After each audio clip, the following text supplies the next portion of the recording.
It's around 2:30 in the evening here in Middle Tennessee. But out the shop back door, tree off to the left over there, owl has moved into that knot hole right there. I've had an owl in that knot hole in year past, but there was a gap when the owl was gone. But a couple weeks ago, owl come back. Cloudy day, sun in and out behind the clouds.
I'm not sure what kind of owl that is right there. You know, it's brown.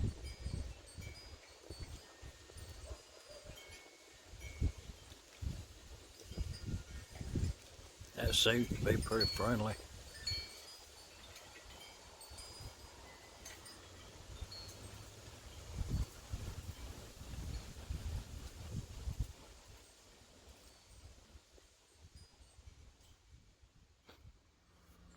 Looking off to the west there, wind coming in on my left side, direction of wind flow. Yeah, wind chimes down on the 4 building.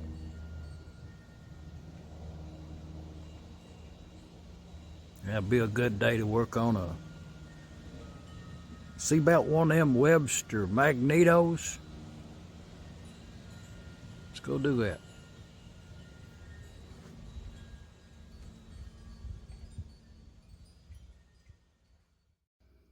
Well, that's the magneto that's in question. Well, I hear one of them race cars over on the back road.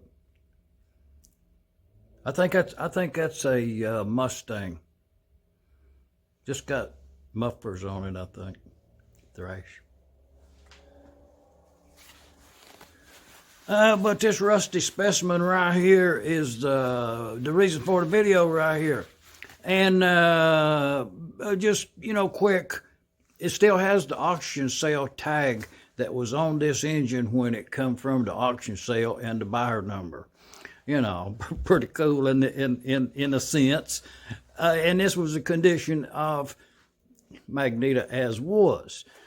The reason for the video even is the Magneto had a bad lead-out wire on it. It was frayed and no coating on it. So I took the top cover off.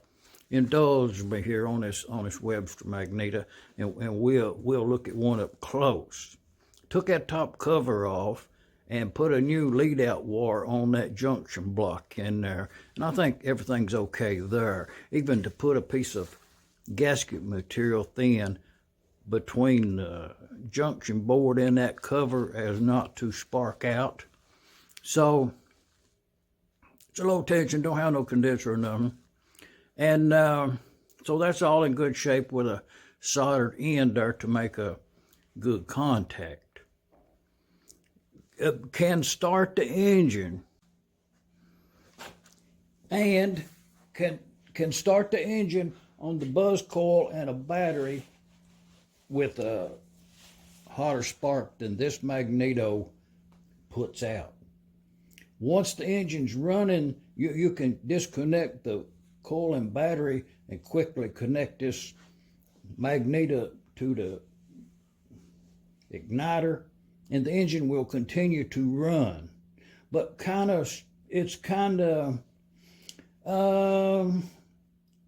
it's I would diagnose it as a weak spark sound, if you can imagine my imagining of that. But I don't think it's the problem. I don't think it's the problem of that magneto right there as yet. The problem being that the mechanism is not adjusted correctly according to the book manual that came with this. So, and practice in general on all of them, basic being the same. So those measurements being, well,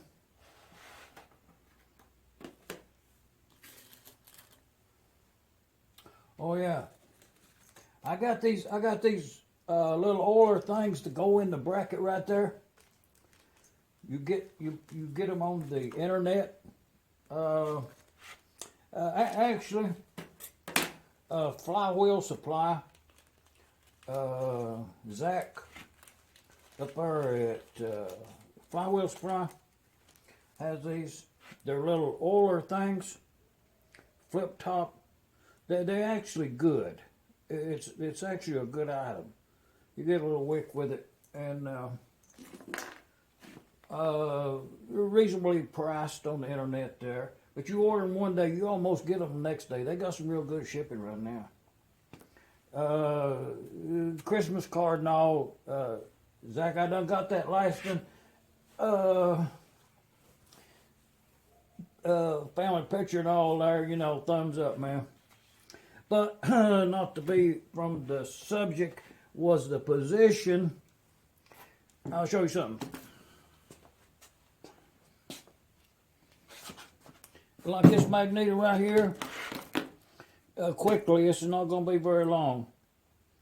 But you can't see inside of it there to actually tell what's going on. So this is a good example. This is a K right here. We're going to put this on that bracket right there. But to show you what happens, and the reason that I'm thinking that it may not be anything wrong with that magneto to warrant disassembling it even. And this is a good example because these are some parts. They have something that's in dollar repair on them. And if you need a part, you know, it's good to have it on the shelf. But on the backside of that, if you look at that thing, that armature, I guess this, is 4-bladed. 2 of them is wider than the other 2. And there's 2 coils on each side right there. So, right here's one. I'll show you something. This is one that with that armature took out and only the coils remain in there. And you can see they're affixed on 2 shoes right there. They just slide sideways like that right there. Oh, okay. And when those coils are out of there, this is what it looks like. Those 2 pole pieces are coming over to where the horseshoe magnets are. And that's all it is, a low tension magneto. Turns. With a spring action, one of them's missing here, spring action to flip it past that position of the highest intensity, I guess. So, see, this needs a lead out on war. I'll have to take that apart and put one of them in there. But that's the original color and all. It's got a band on it. But, and then that flips there. Okay, the other part of that was on the adjusting of these is where to set this at. this bolt right here, if you had that out and failed to note where it is and you put it back in there and bolt it up there, but what it does is it positions your points there to a as closed position. So once this magnet is bolted on there, that'll rest against this right here, and you adjust that more or less until that just closes, and then you lock that up. And I think you're good to go. I believe that's correct. And but anyway, we're going to set this up here. But first, we're going to deal with that. But a couple examples I'll show to you. Different sizes in Webster Magnetos. See, these three right here are L. These are L mags, and they have three. All these L's has 3 horseshoe magnets on them, and this right here, that's a. This is a K, and this is a K. So they only have 2 magnets as compared to the 3 here. Okay, this one is a. This is it's a K. So. And that proves out to be this is a K, and this is a K. All 3 of these are identical. A difference being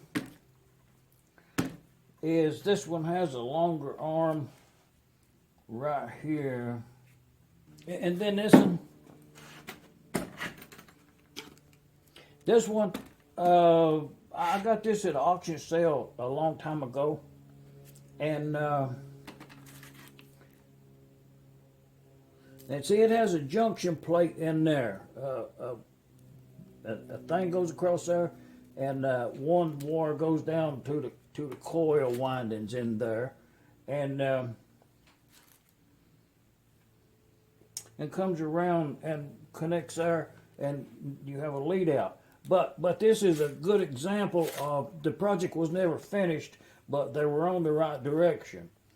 As any of these right here, see, to make a plate to go on the front would be identical to this, just that size. And all that is a piece of aluminum plate drilled and tapped, and that one has a bearing in it. So, you know, that's a way you repair them. It has one bad hole. Actually, it has 2. But you can make a serviceable magneto out of it. But you have to finish up the arms here for the springs and all. But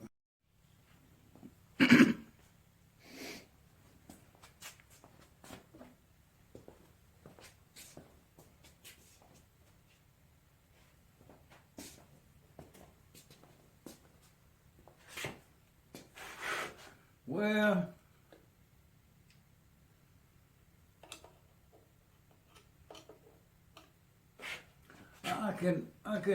I can show you something.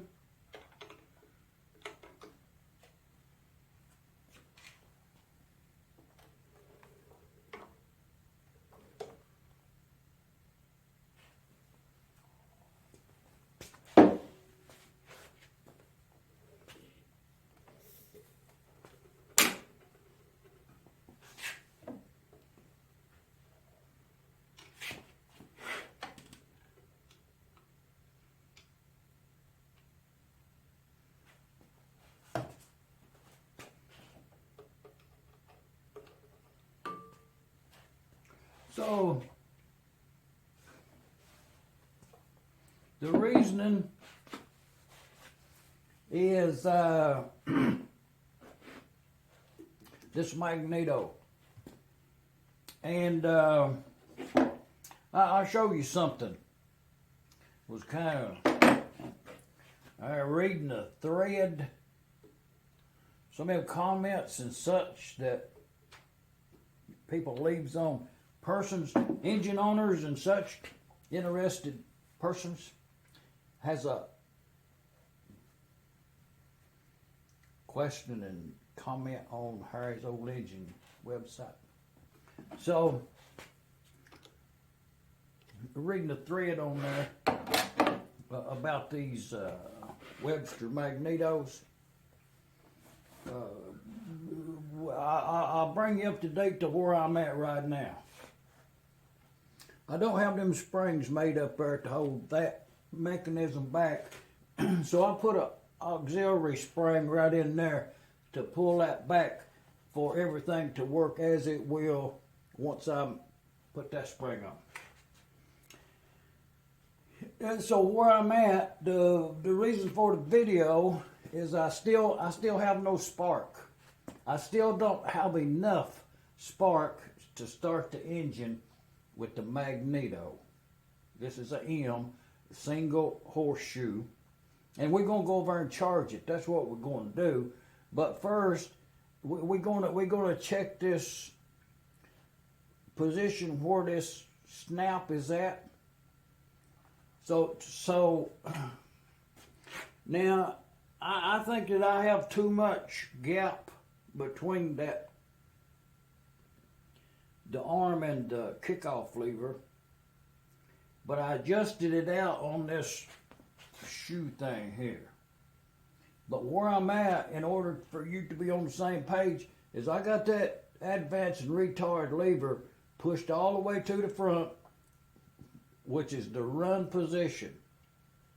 And I do have the Magneto hooked up there. It's in service, but to walk through the timing sequences, and I have this speed thing to the front too. So, and everything's tight and oiled and all that stuff. And then I have run the engine a couple times only on the battery and coil. So, I can't get it to start and run on the Magneto, but once it's running with a battery and coil, then you can connect that and it'll continue to run. It has that much energy in it. But you come around on compression, they say, and you watch this, you watch that thing right there. Okay, I'm coming on around onto inner dead center. And I've got this adjusted to where it fires just a few degrees before top dead center, because I'm going to try to run it at a very low RPM. So in the relationship, there's about every 100 RPM your flywheel fires before top dead center. And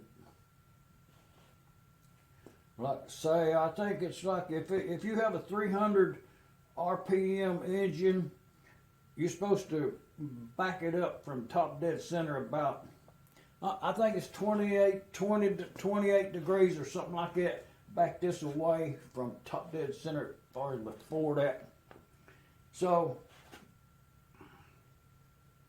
with that said, and the mag ain't tripped yet. So I'm going to bring it on around to where I think.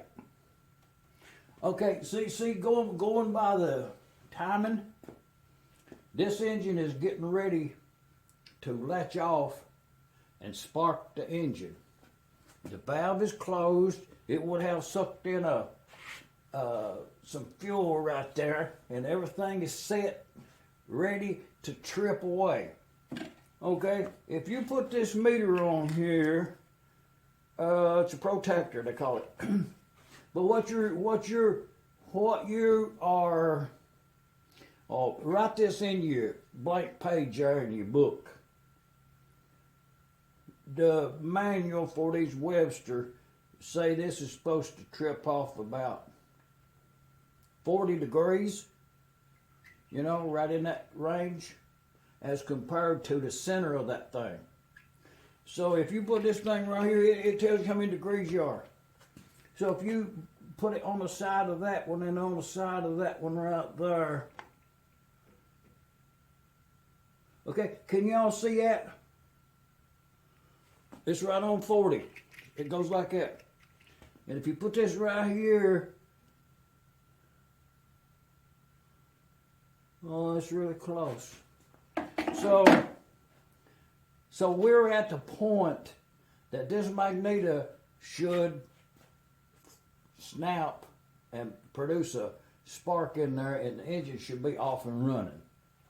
So, and I'm going to bring it around a couple more degrees to where I think I have it set to run as compared to the valve, the piston compression. So, okay, see, that was very little, and it snapped. So I think we got. Well, I think this part is all set correctly. So before I change my timing back there to close up that gap, and if it don't work, I'll show what that is. But I'm gonna put this on the charger over there and put some charge in it. Let's get that done.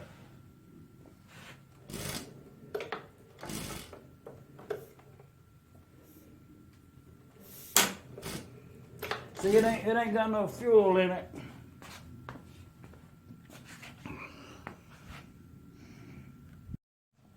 It don't have any fuel in it, so I don't expect it to start. But being that we've got a full container of camp fuel, I'll give it a couple times just out of curiosity, because this is the way it, in real life, it should run. You should turn it a couple times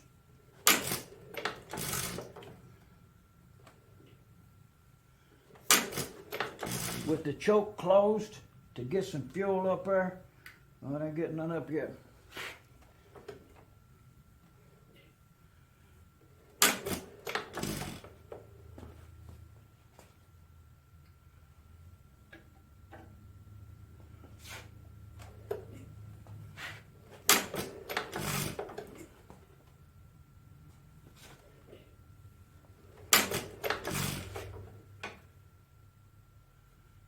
Oh yeah, we got fuel now.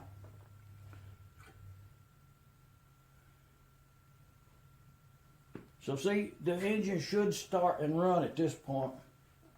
We'll give it a try.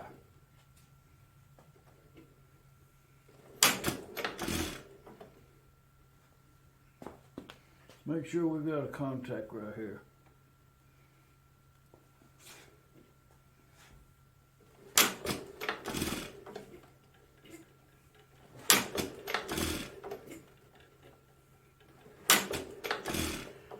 Okay, being that we got the camera rolling, we'll set up a buzz coil and a battery in this same position and see if the engine runs. Being good confirmation that it is the magneto. I'm using that 12-volt battery and a lone oak coil.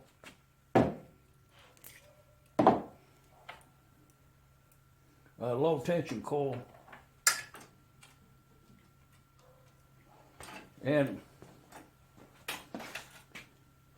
I'm going to hook that lead right there to that hot post on that battery, the positive one. And I'm going to come over here and I'm going to hook it on one side of that coil right there. And I'm going to put the other one over yonder on that ground post. And I'm going to put this one right here onto the coil. And then I'm going to disconnect the magneto, and I'm going to connect this. I'm going to connect that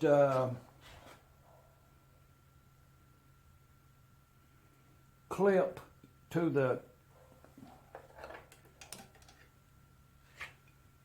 stationary electrode, and then I'm going to put this other one right here to ground. And I have a real good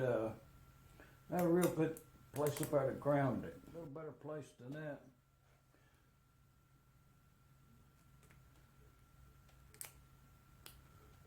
Oh yeah, we'll ground it to that oiler. Okay, now the engine should start and run. And it's the same, everything's the same as you noted, except low tension coil and a battery.